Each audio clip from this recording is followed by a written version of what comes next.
Un avenir radieux, de Pierre Lemaître, lu par Philippe Sollier. Colette observa la ferme un long moment, comme si un danger la guettait qu'elle ne discernait pas. Le danger était devant, elle le savait, mais elle jeta tout de même un regard inquiet de l'autre côté, tendit l'oreille. La campagne bourdonnait de mouches, les feuilles des marronniers frémissaient par vagues. Le plus bruyant, c'était son cœur qui cognait à tout rompre. Le sang lui battait les tempes. Elle tressaillit soudain.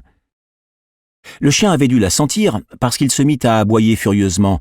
Un sale molosse, large comme un veau, aux dents brillantes, qui se sauvait facilement, attaquait sans raison. Des gens s'étaient fait mordre. Depuis que les gendarmes étaient venus, Macagne le tenait attaché dans la journée. Il n'y avait que lui à pouvoir l'approcher. Et Joseph, le chat de Colette et lui se haïssaient. Joseph traversait régulièrement le champ pour venir s'installer mollement sur la première branche du tilleul et le narguer, quasiment à portée de laisse, mais pas tout à fait, le chien ça le rendait dingue. Là, Joseph procédait à sa toilette et le fixait en souriant. Colette l'avait souvent vu faire. Sauf que cette fois, c'est elle qui devrait éviter d'être à portée de laisse. La ferme était un long bâtiment dont l'étage servait au fourrage, avec devant une grande cour poussiéreuse par temps sec, boueuse à la première averse. Sur la gauche, un garage pour le matériel, notamment le tracteur Renault D22, un R7052 rouge, encore rutilant parce qu'il n'était là que depuis un mois. Sur la droite, un ensemble disparate d'ateliers et de remises où Macagne rangeait ses outils et ses produits. Colette dégagea avec précaution la paille qui masquait le trou qu'elle avait pratiqué dans la clôture, l'endroit qui lui avait semblé le plus propice pour longer l'arrière de la maison sans être vue. Elle avait d'abord échoué à soulever le grillage pour se ménager de quoi passer. Elle n'avait pas été suffisamment forte, bien qu'elle soit grande pour une enfant de 10 ans.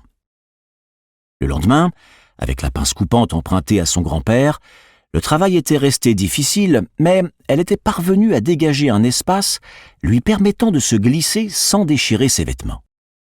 Colette s'arrêta net. Le chien s'était tu. Elle faillit repartir, attendit.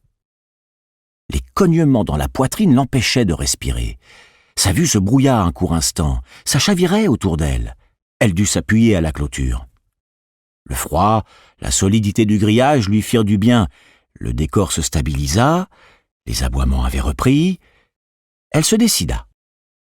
Après une ultime respiration, elle s'allongea au sol, passa les pieds dans l'ouverture, glissa sur le dos et se redressa de l'autre côté. Elle avait choisi ce moment du dimanche parce qu'elle en était certaine, Macagne ne reviendrait pas avant la fin de la journée. Il se bourrait la gueule au café de la place avec son copain Daniel au prétexte de jouer au 4-21. Par contre, il faudrait être revenu à la maison avant qu'on s'avise de son absence. Sa mère avait une intuition terrible pour ces choses-là. Colette sortit le couteau de cuisine qu'elle tenait serré dans sa poche et s'avança lentement dans l'allée en direction de l'appentis.